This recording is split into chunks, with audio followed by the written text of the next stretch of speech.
निवेदिता हिंदी एवं विधिक कक्षा में आप सभी विद्यार्थियों का स्वागत है। मध्यस्थता, सुलह एवं माध्यस्थम विषय की अगली कड़ी में मैं चर्चा करूंगा माध्यस्थम एवं सुलह अधिनियम 1996 के अंतर्गत माध्यस्थों की नियुक्ति के प्रावधान का वर्णन कीजिए। किन आधारों पर एक माध्यस्थ को उसके पद से हटाया जा सकता है, स्पष्ट कीजिए। Discuss the provisions regarding the appointment of arbitrators under the arbitration and conciliation act 1996। On what grounds N arbitrator can be removed from his office, explain. इसी प्रकार से माध्यस्थ अधिकरणों की संरचना व क्षेत्राधिकार पर टिप्पणी लिखिए। Comment on the composition and jurisdiction of arbitral tribunals. ध्यान से सुनना। माध्यस्थ, आर्बिट्रेटर ऐसे व्यक्ति को कहते हैं जो माध्यस्थम को सौंपे गए विवादों का निपटारा करता है। अतः माध्यस्थम एवं सुलह अधिनियम के प्रयोजनार्थ माध्यस्थ एक महत्वपूर्ण व्यक्ति होता है। इसे माध्यस्थम की धुरी कहा जा सकता है। माध्यस्थम अधिकरण, आर्बिट्रल ट्रिब्यूनल। माध्यस्थ के साथ साथ माध्यस्थ अधिकरण का भी अपना महत्व है। वस्तुतः माध्यस्थ ही माध्यस्थ अधिकरण के रूप में कार्य करते हैं। जब माध्यस्थ किसी विवाद की सुनवाई कर रहे होते हैं तब उन्हें माध्यस्थ अधिकरण के नाम से संबोधित किया जाता है। माध्यस्थ अधिकरण का गठन एकमात्र सोल आर्बिट्रेटर या अनेक माध्यस्थों से हो सकता है। माध्यस्थ की नियुक्ति।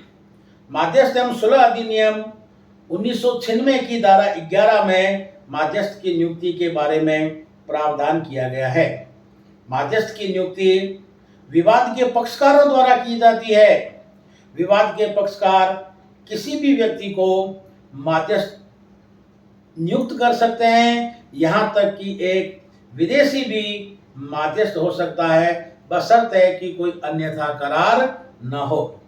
धारा 11 में यह स्पष्ट तौर पर कहा गया है कि किसी भी राष्ट्रीयता का कोई भी व्यक्ति एक माध्यस्थ हो सकेगा जब तक कि पक्षकारों द्वारा अन्यथा करार नहीं किया गया है।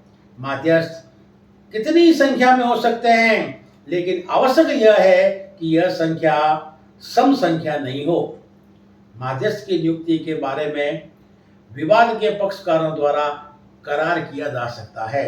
माध्यस्थ की नियुक्ति के बारे में विवाद के पक्षकारों द्वारा करार किया जा सकता है और उसी करार के अनुरूप माध्यस्थ की नियुक्ति किया जाना आवश्यक है।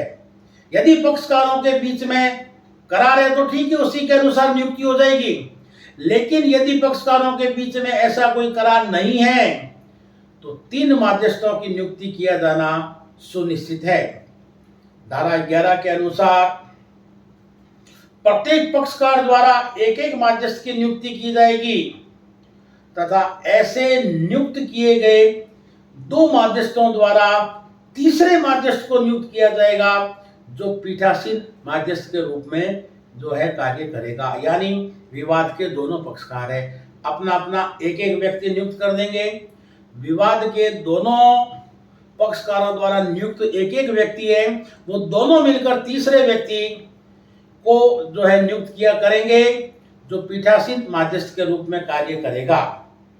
लेकिन यदि एक पक्षकार के अनुरोध किए जाने पर दूसरा पक्षकार 30 दिनों के भीतर माध्यस्थ नियुक्त करने में असफल रहता है या दोनों पक्षकारों द्वारा माध्यस्थों की नियुक्ति कर दी गई है पर तीसरे माध्यस्थ की नियुक्ति 30 दिन के भीतर नहीं होती है, तब एक पक्षकार की प्रार्थना पर यथास्थिति सुप्रीम कोर्ट या हाई कोर्ट या ऐसे न्यायालय द्वारा नियुक्ति या निर्धारित किसी व्यक्ति या संस्था द्वारा नियुक्ति जो है माध्यस्थ की जो है की जाएगी।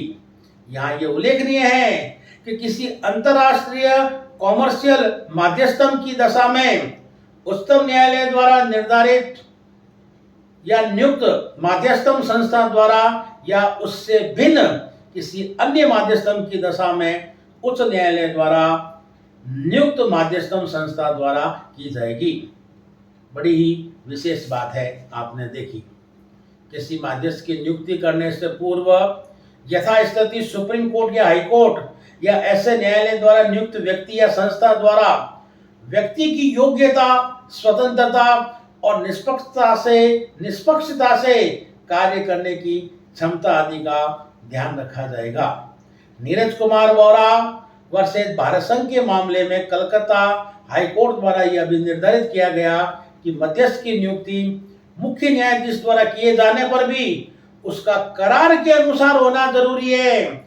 जहां पक्षकारों में यह करार है कि वे मध्यस्थम कार्रवाई में तभी भाग लेंगे जब मध्यस्थ कोई रेलवे का राजपत्रित अधिकारी हो, या मुख्य न्यायाधीश द्वारा ऐसे राजपत्रित अधिकारी को ही मध्यस्थ नियुक्त किया जा सकेगा जो करार के अनुसार होना जरूरी है। किसी सेवानिवृत्त न्यायाधीश को मध्यस्थ के तौर पर ऐसी स्थिति में नियुक्ति अवैध मानी जाएगी। इसी प्रकार से मैसर्स बेला हाउस एसोसिएट्स प्राइवेट लिमिटेड बनाम जनरल मैनेजर चेन्नई के मामले में यह अभी निर्धारित किया गया कि मध्यस्थों की नियुक्ति के संबंध में जहां पक्षकारों का कोई करार हो वहां ऐसे करार के अनुसार ही मध्यस्थों की नियुक्ति की जाएगी।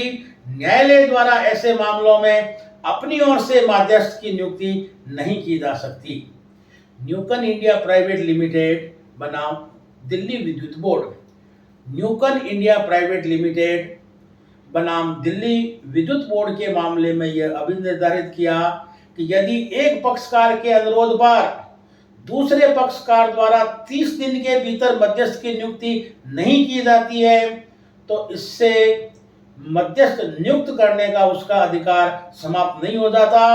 वह तब तक मध्यस्थ की नियुक्ति कर सकता है जब तक कि पहले पक्षकार द्वारा धारा 11 क्लोज 6 के अनुसार मध्यस्थ की नियुक्ति हेतु न्यायालय में आवेदन नहीं किया है, तब तक दूसरा पक्षकार नियुक्त कर सकता है।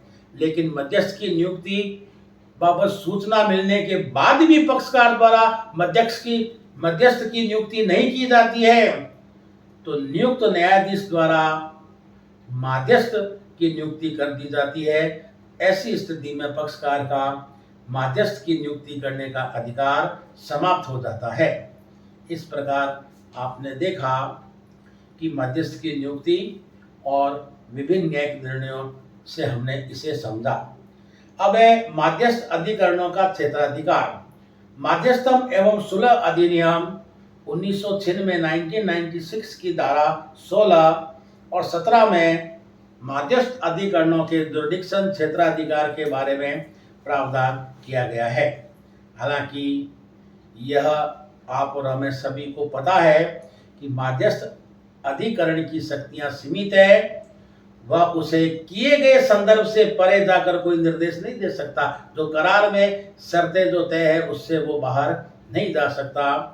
धारा 16-17 के अंतर्गत मध्यस्थम अधिकरण की अधिकारिता इस प्रकार है। धारा 16 के अनुसार मध्यस्थम अधिकरण द्वारा निम्नलिखित प्रश्नों पर निर्णय दिया जा सकेगा। क्षेत्राधिकार के प्रश्न पर, मध्यस्थम करार के अस्तित्व या मध्यस्थम करार की वैधता के प्रश्न पर जो है निर्णय दिया जा सकेगा।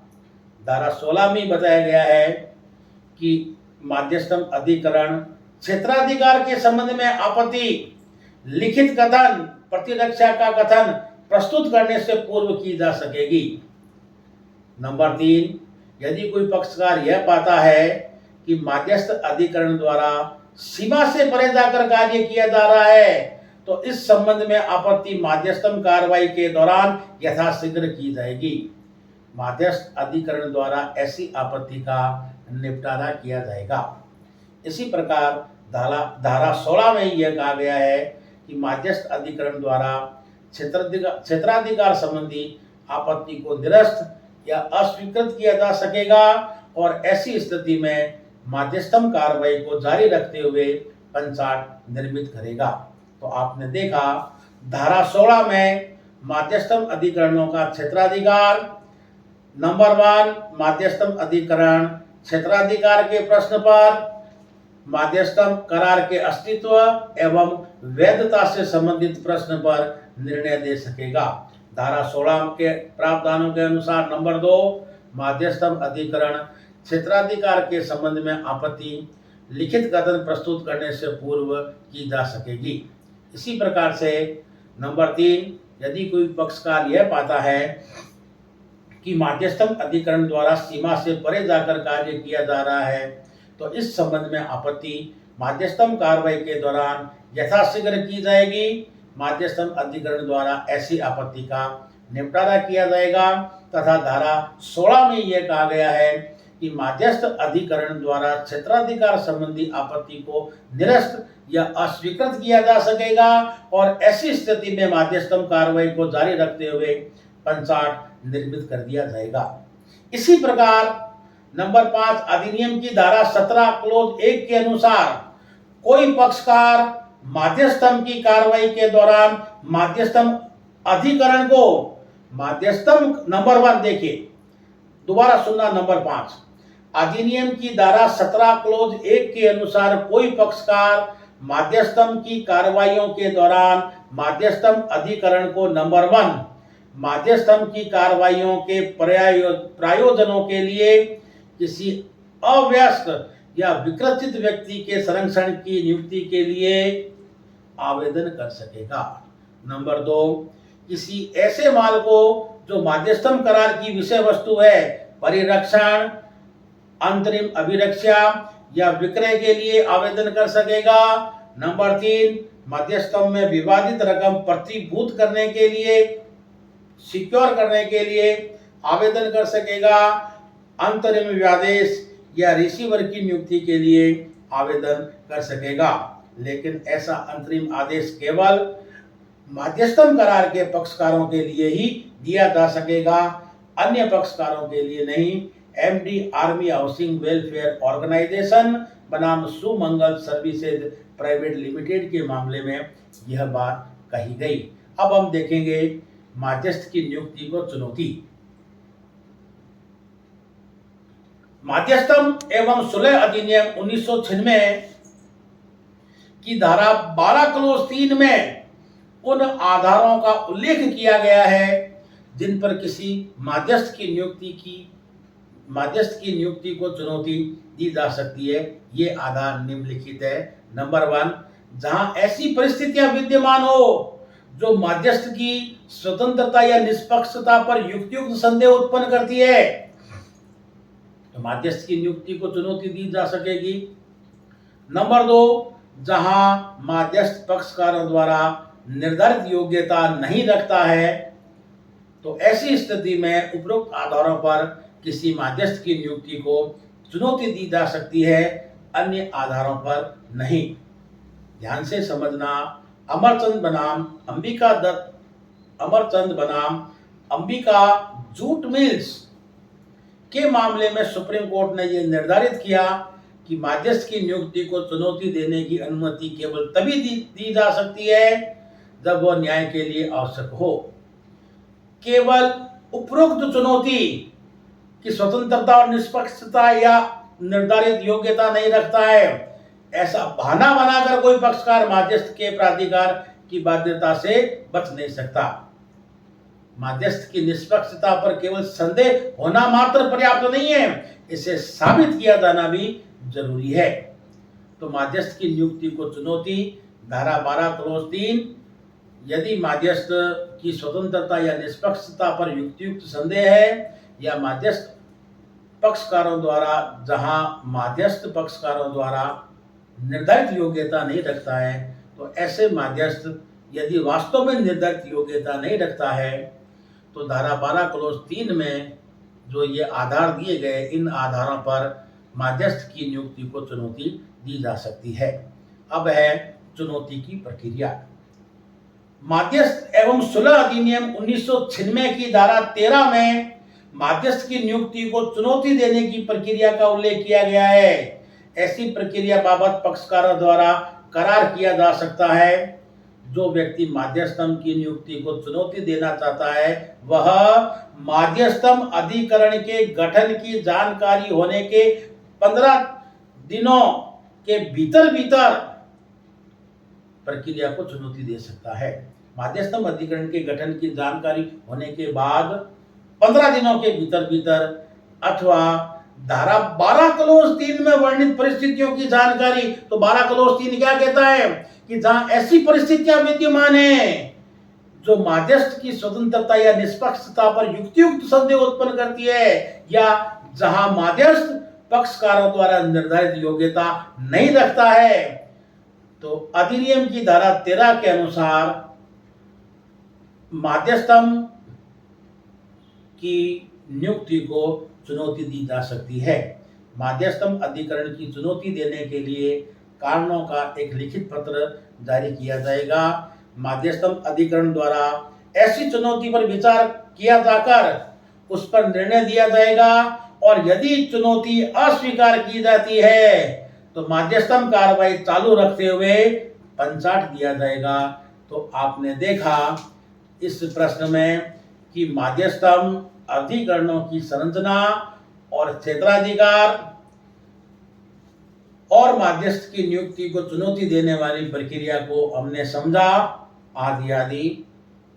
मैं जो है इतना ही निवेदन करूंगा अंत में कि इस चैनल को लाइक एंड सब्सक्राइब करें, ताकि आप विधि के क्षेत्र में और महत्वपूर्ण वीडियो जो है परीक्षा उपयोगी प्राप्त जो है कर सकें। इसी शुभकामनाओं के साथ जय भारत, जय हिंद, धन्यवाद। जय भारत, जय हिंद।